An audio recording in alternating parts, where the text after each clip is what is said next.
Адам болып тілге келгелі, дайсталар дөретіп, кітаплар жазып. Өз-өзін түсініп болған жоқ еле, адам тастан қатты, гүлден де нәзік. Инсан еніндегі жүктің ауырын, артсаң асқар тауда ыңырана басылар.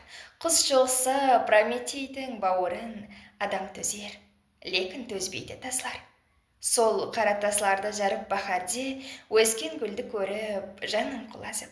Мақтанып, елжіреп, ойларсаң хамде, адам тастан қатты, гүлден де нәзік. Инсан кеуіліндегі мейірім, шапаат, егер құяш болса, тас гүлдер еді. Ағар дария болса, ішқы мұхаббат, дүнияда шөл қалмай гүлденер еді. Соңғы нанын беріп өз жолдасына, адам жығылады жүрегі сазып.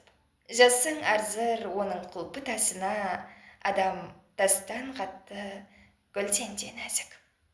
Дослық, мейірім үшін кең құшақ ашқан, бұл заманда озық ақыл зейінлер. От хам су, пал хам у табысты қашан, табыс алмай атыр бірақ пейілдер.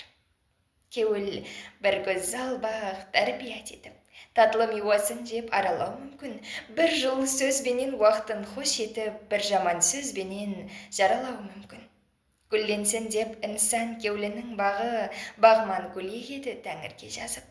Гүлді женшіп кетер малдың тияғы, ал адамның кеуілі гүлден де нәзік.